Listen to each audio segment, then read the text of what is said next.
Share this article. Where are we headed? I'm concerned that most of the stories we are telling ourselves, especially within the games industry, are dystopian. Dystopia, no matter how beautifully rendered, is a resignation to a view of humanity or to our fates that is brutal, fearful, uncaring, and incomplete. I don't accept this view. I am optimistic about the future. I grew up in the countryside outside Vancouver, Canada, before the internet. To know about interesting music, I had to take a bus for 1 hour and a train for another hour. Then I had to know where in that scary, big city the interesting record stores were, and also how to conform to a certain style so that the people working there would talk to me. And then maybe, just maybe, I would get handed a flyer to an interesting event. The flyer would just have a date and a phone number. On the night in question, my friends and I would call the phone number, an address would be revealed, and we would find a way to get to that address. It could be hours away. At that time, we could and often did spend entire dinner conversations debating a fact. Is a hurricane a cyclone? The only way to know for sure would be to consult an encyclopedia or to go to the library. The nearest, tiny branch of our library was a long walk away and wasn't always open. We all held pretty small and ignorant opinions. Because I didn't have access to information, I was not very sophisticated. I remember asking a new friend once what he did, and he said he was a designer. I remember being very confused. I didn't know that such a job existed. I didn't know it was an entire field of many, many jobs. I didn't know it was a way of thinking about the world. I only knew that it was one stage of the software development process that I was learning in my computer science classes. In between requirements analysis and implementation stood design, and it had something to do with making charts. How did this man make a whole career out of that one thing? I had never met an industrial designer nor an interior designer. That is how small my world was. I got stuck in a local maximum that was shocking, white, misogynist, shallow, dystopian. Frustrating and lonely. Boring. Leaving my country town and going to university was expansive for me. I learned about design, and about art, and so much more. I wondered what else I could learn by going other places. I tried to take a year off to live overseas after university. I ran out of money after 2 months. I came back to Vancouver desperately needing a job, and found one at a games studio. I fell in love with that job and I fell in love with the games industry. And I found that, in games, I could explore entire worlds as much as in the real world. I found the insight I needed in my life in Morrowind instead of in Paris as intended. That was in 2003. I navigated my early and mid-career with no goal in mind, but by delighting in each opportunity. I remember once at my first job I got called into the producer's office. In true imposter fashion, feeling like an imposter is the one constant in my career, I thought I was being fired. My producer asked me if I could help another project ship. I didn't understand why he was asking. I thought work was just about doing what you were told, helping where you were needed. I loved helping finish Warhammer 40k Dawn of War, and later when my boss asked me to, I really loved helping write the AI for Company of Heroes. A few years later, shortly after I joined Assassin's Creed 2, my lead asked me to manage a team. To me this was hilarious because I am really shy and really technical. I don't play well with others. But of course I took the opportunity. And I loved it. I loved matching my employees with work they found energizing. I loved helping them identify and develop their unique strengths, and encouraging them let go of and delegate the things they were less interested in. I loved going to meetings and debating what my team could and could not accomplish for other teams. It was a struggle each morning for me to get up in front of a group of people and speak. Taking opportunities in front of you works for a while. I read a book once comparing promotion-focused or prevention-focused work styles. The authors conclude that focusing on what you can gain from an opportunity is a slightly better strategy than focusing on what you could lose from it. Opportunism is slightly better than nostalgia. But just like working only with experts, or designing a game only from playtest data, seizing only opportunities presented to you and never going exploring beyond that will probably lead you to a local maximum. I got stuck in a local maximum that was shocking, white, misogynist, shallow, dystopian. Frustrating and lonely. Boring. Our industry circa 2015. The longer I worked in these hyper-masculine environments on products that I wouldn't admit to myself I cared less and less about, the more I found that guitar solos began to grate on my nerves while electronic music continued to inspire me, and the more I found that films annoyed me while Netflix TV series charmed me, and the more I found that games left me feeling dead inside while great art became more and more valuable to me. I didn't connect these threads until recently. Carrie, at that time, a friend noticed my boredom and gave me the push I needed to break out of it. She told me to travel for a year making video games with people who find video games boring. By simply talking with a few people who found video games boring, I found the theory of tend and befriend. I wrote about it earlier this year. In short, it's a common stress response in humans that does not involve fighting or running away, but instead, taking care and connecting. And it can be stimulated by more than stress. It can be stimulated by acts of care and connection themselves. In learning about tend and befriend, I realized that my boredom with so many games isn't that they are too hard for me or even that I have grown out of them.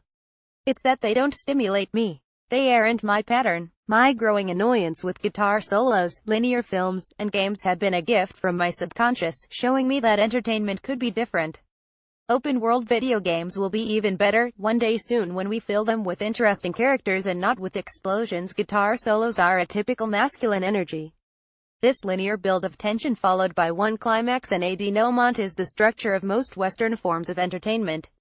But it's not my pattern. It's not my biochemistry. I notice that I always get annoyed when the plot kicks in a movie. I'm annoyed by the predictable conflict and buildup of misunderstandings followed by the predictable climax and the end.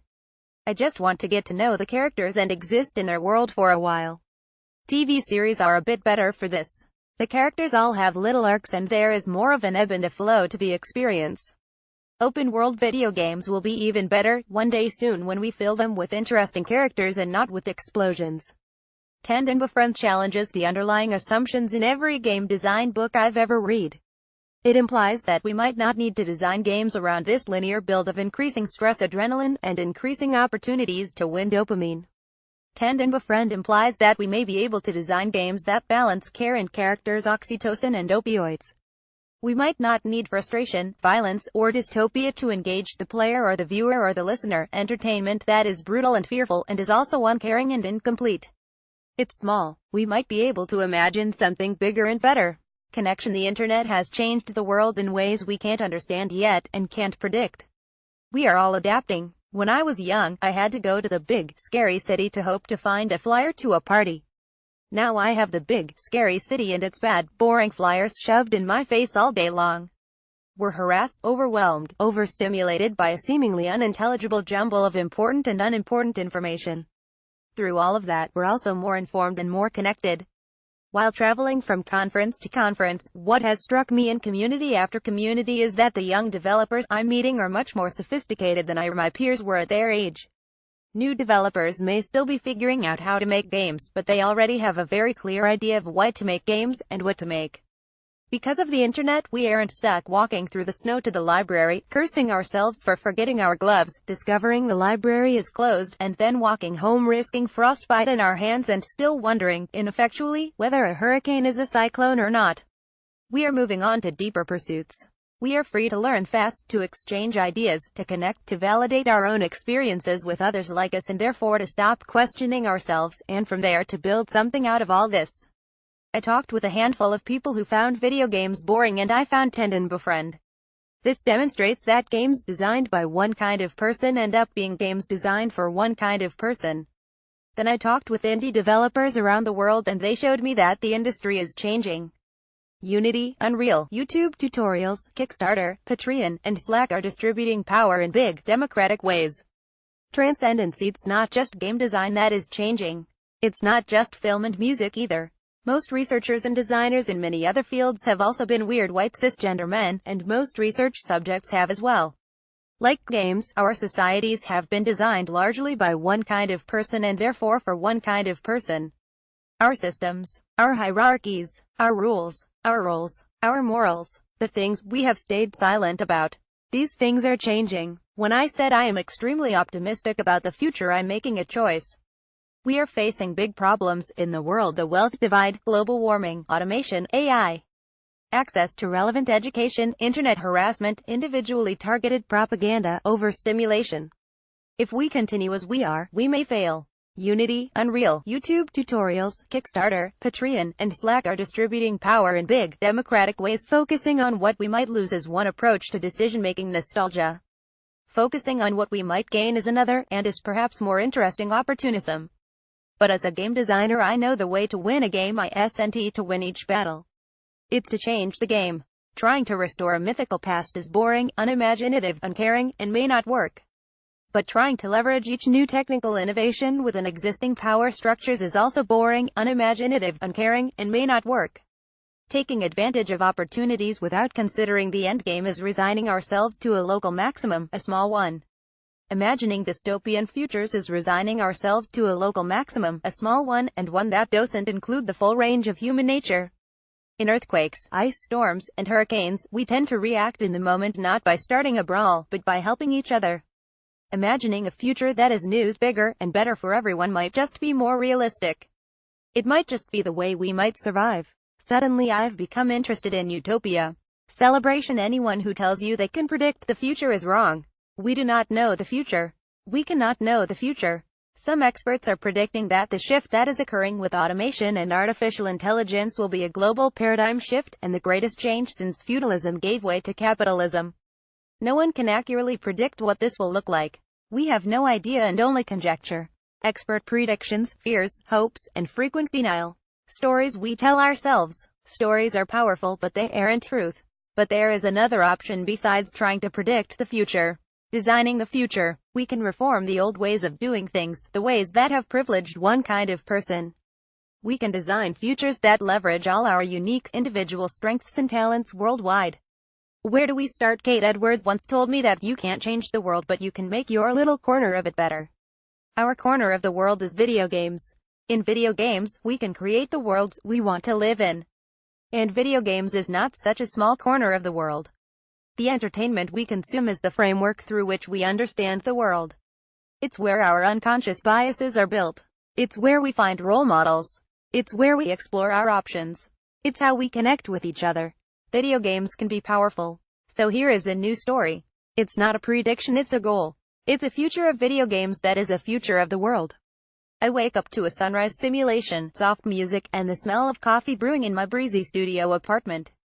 The walls are blank and glowing softly. I stretch. Through the windows I see beautiful flowering meadows with colors that give me a calm, peaceful energy. The views out my window are interactive tools designed by one of my favorite artists. Her works help induce certain states of mind. Imagining dystopian futures is resigning ourselves to a local maximum, a small one, and one that doesn't include the full range of human nature. I get my coffee and my tablet and I curl up in a cozy chair and do some journaling in a self-care game that I'm playing. As I journal, I'm taking care of myself and of the character in the game. I write 3 pages, then I do a small guided meditation with biofeedback. I'm getting very good at learning to control my heart rate through breathing. Now, the character and I are both ready to face the day. As I continue to wake up, slowly, my calendar for the day begins to fade into view on my walls, along with a series of invigorating paintings that remind me of the meaning and purpose behind the projects I'm involved in. In one corner, I'm tending a procedurally generated garden. I'm growing lavender. It smells great. As everything comes into focus, I'm reminded of my goals for the day, week, and month. I go to the gym for a run. I meet up with a friend who's in Melbourne at her gym, and a friend who's in Islamabad at her gym. We jog through a sunset in the Sahara. We beat our time from yesterday, when we jogged under the midnight sun in the Lofoten Islands. It's late in Melbourne and my friend tells us a story from her day. I schedule a reminder to connect her with a colleague from my last project. They may be able to help each other. I go home and work with my team, who are located around the world. We came together around a specific project, and will disband when we're done. We work together because we care about the same topic and we each have something unique to bring to the discussion. The line between work and play is blurry. Mind-numbing jobs have been automated. The work that remains is the fulfilling work of care, sport, art, and entertainment. Work has been decoupled from income. Everyone has the ability to take fallow periods of introspection and reflection, to discover and to develop their unique strengths, to take risks, and to join their dream projects. As the morning progresses, during moments of reflection here and there I tend to my garden. This helps me retain the skills I am learning. Soon, I stop work while I'm still excited about it. This makes me more efficient in the long run. I take a few moments with my character in my self-care game again. My roommate brings me lunch and we discuss the game of Capture the Flag we played across the city last night. The lighting grid was part of the interface and changed color to represent territory and clues. In the end, we all understood the city better, its current design challenges, and what could be improved. We'll be playing another round next month. We discussed some strategies. The line between education and play has also become blurry. I open up my language and history course. It's sort of a cross between Pokémon Go and Duolingo, but with deep characters and dynamic story. I go to the library, where I like to sit in the stacks, and I learn a few new phrases in an enlightening conversation with Elissa, the founder and queen of ancient Carthage. Friends of mine in Tunis programmed her. Imagining a future that is news, bigger, and better for everyone might just be more realistic. Suddenly I've become interested in Utopia. In the late afternoon I meet up with one of my partners and we attend an interactive theater performance about vulnerability that evolves each time it runs. Each performance is more meaningful than the last. The music is parameterized and always fits the feeling and outcomes. Years later, both my partner and I receive a surprise email from the theater company with an album of the specific music we heard, and listening to it brings us back to that moment and the experience we had shared. In the evening my apartment has changed. The night plants are blooming in my garden. The walls are darker and the light is warmer. The people in the artworks on my walls are falling asleep. I make some tea and unwind by myself in an open-world video game in which I have learned about my personal aptitudes for curiosity, bravery, and creativity. I've learned to bake in this game and now I'm leading a new cake movement in this world. I'm also learning pottery. The characters in this game are deep and intense and my interactions with them bring me insight. I've accepted my curiosity as a strength and not a flaw. I've become braver over the last few months, and it shows in many aspects of my life. I run into a beloved friend in the game and mention that I like the shirt they have designed, and they send me a copy to be printed at my house. I feel loved wearing it. I send a pot I made in the game to be printed at another friend's house for her birthday. We rarely ship materials around the world anymore, only ideas. In every game one play I am discovering myself and the world around me. I can choose my pronouns and my clothes and my makeup and my body shape and hair and skin and other characteristics. I can choose actions I would want to do. I can meet characters and people I would want to know. And we can create things, together, for each other. The sun has set in my apartment. In my self-care game, I log 3 things that went well today, 3 surprises, and 3 things I learned. I go to sleep. Having abandoned the idea of a global government, we now live in self-governed city-states. Dynamic coalitions form to solve global issues, guided by an AI governed by a universal declaration of human rights and responsibilities. Knowledge, resources, and power are distributed. The countryside is healing. I'll go out there for a hike in a few days. We are all healing. In this world, through play, we each learn what our individual traits and individual strengths are and how to develop them. We know ourselves. We use psychology and other sciences to inform our habits and rituals and our understanding of ourselves and each other. We follow schedules that are based in evidence and not in an exploitative work ethic. Our interfaces to the internet have been optimized for usability and not engagement. We're not exposed to harassment. We aren't stuck reacting all the time. We're caring, creating, connecting, playing, reflecting, and celebrating. We're safe. We know that care is stronger than brutality or fear. How does this vision make you feel? Excited, uncomfortable, bored? Why?